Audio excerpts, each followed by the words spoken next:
Now from the Weather Tracker TV Storm Studios, this is your weather today.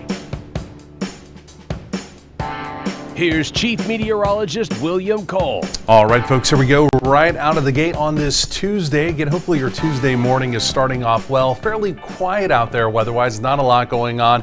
Fairly quiet weather afternoon as well, but we do have weather changes on the way, as would be typical for this time of year. Kind of an unsettled pattern heading into the weekend. Some rain, some storms around, maybe a couple hits of severe weather here or there, but no real major storm system showing up. So what exactly does that mean? We'll talk about it. Some fairly typical May-like weather. And as far as typical May-like weather for the second day in May, what would you expect your daytime high to be? Well, right around 80. And I tell you what, that's exactly where we're going to be this afternoon, with some increasing fair weather cloud cover as we go through the afternoon as well. Now, what is not so typical for the second day of May, it is these morning lows. Look around the area here. In fact, up in the Red River Valley, we had morning lows down in the 40s, bottom 46. Meanwhile, most of us in the 50s. So again, yes, it was a fairly chilly to cool start to the morning. But like I mentioned, as we go through the afternoon, those temperatures will go zooming into the 80s. So I'm also watching this here, a little stationary boundary currently down across parts of Texas Hill Country out into the coastal plains. The only reason why I'm highlighting this, it will begin to move back to the north as we go through the day. No real opportunity of any rain or storms with that for us, but it will begin to increase our humidity, right? So on the southern sides of this, it's a little more humidity, so there will be a bit of a flux of moisture coming in. You may notice that by late day, and that will truly be the beginning of some weather changes that are on the way. Looking at radar this morning here, again, you see you have to look all the way down to parts of the Big Bend area to find any active weather in the Lone Star State. Big storm trough off to the northeast. Active weather continues up there. But I tell you what, more importantly for us here in North Texas, as is so typical,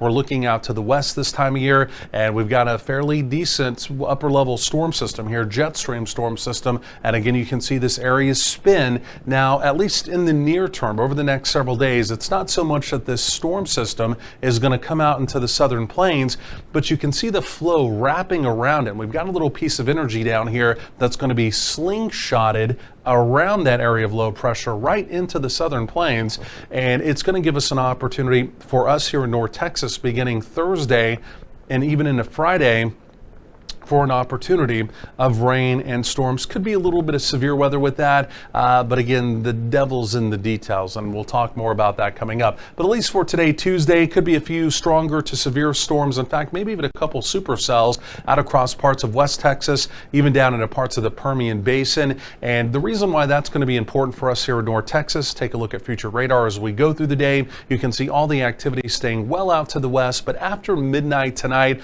our far northwestern counties, I mean, take a look at it. You see a little blip of green. Our northwestern counties, could we maybe have a stray shower thunderstorm overnight tonight? Again, simply put, it's not impossible, but right now I think it's only about a 10% probability. I think all of that stuff dries up before it makes it into our western counties. Otherwise, again, as we go through tomorrow, Wednesday, similar story, activity well out to the west, and again, simply put, we're relatively quiet here in North Texas, but again, our opportunity of active weather begins on Thursday with that small piece of energy, again, slingshotting into the area. Because of that, the Storm Prediction Center, they are highlighting here what is an opportunity of severe weather, hail and wind being the primary concern. I think any tornadic activity, the probabilities on Thursday appear to be relatively low. But even heading into the weekend, even into early parts of next week, just a quick peek here at future rainfall projections. We do have some rain on the way.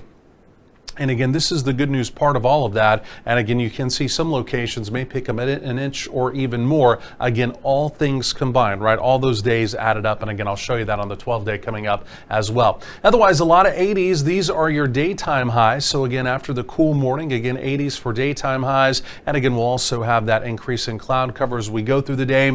If you're making any kind of Tuesday evening plans, stepping out for dinner or whatnot, again, we'll call it a fair evening with temperatures easing down through the 70s. So quite comfortable. And then overnight tonight, not quite as chilly as out the door this morning, but still widespread 50s around the area. So again, kind of that cooler start even to our Wednesday as well. There's that 10% probability of a stray shower, maybe a rumble of thunder through the overnight off to the northwest. And then we'll do the 80s all over again, even as we go through tomorrow, Wednesday as well. So 80s are on the way. Again, as we get into Thursday, as we get into Friday, even into Saturday, next opportunity of rain and storms, then early next week as well.